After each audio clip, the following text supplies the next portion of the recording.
ശബരിമല തീർത്ഥാടനവുമായി ബന്ധപ്പെട്ട വിഷയങ്ങൾ ചർച്ച ചെയ്യാൻ ദേവസ്വം മന്ത്രിക്ക് തെരഞ്ഞെടുപ്പ് പെരുമാറ്റച്ചട്ടത്തിൽ ഇളവ് നൽകണമെന്ന് ഹൈക്കോടതി. തിരക്ക് നിയന്ത്രിക്കാൻ ശാസ്ത്രീയമായ രീതി വേണമെന്നും ഇതിനായി വിദഗ്ധ സമിതി രൂപീകരിക്കണമെന്നും കോടതിയുടെ നിർദ്ദേശം. മുന്നൊരുക്കങ്ങളിലെ പാളിച്ചയിൽ കോടതി അതിരൂക്ഷ വിമർശനമാണ് ഇന്നുയർത്തിയത്.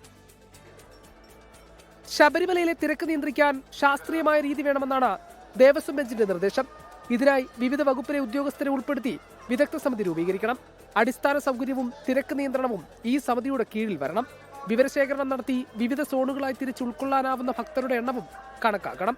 ഓരോ മണ്ഡലകാല സീസണിന് മുൻപും ശേഷവും വിദഗ്ധ സമിതി യോഗം ചേരണമെന്നും ഹൈക്കോടതി നിർദ്ദേശിച്ചു. തെരഞ്ഞെടുപ്പ് ചട്ടം നിലനിൽക്കുന്നതിനാൽ ദേവസ്വം മന്ത്രിക്ക് യോഗം വിളിക്കാനാവില്ലെന്ന പരാതി ഉയർന്നിരുന്നു.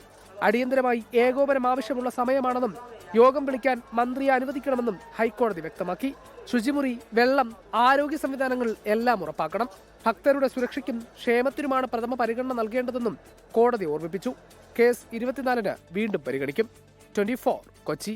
ലോകത്തെവിടെയായാലും ഏത് സമയത്തും 24 വാർത്തകളും ഓഗ്മെന്റഡ് റിയാലിറ്റി പാക്കേജുകളും എക്സ്പ്ലെയിനറുകളും വിശദമായി കാണാൻ ഞങ്ങളുടെ യൂട്യൂബ് ചാനൽ നിങ്ങൾക്ക് സബ്സ്ക്രൈബ് ചെയ്യാം.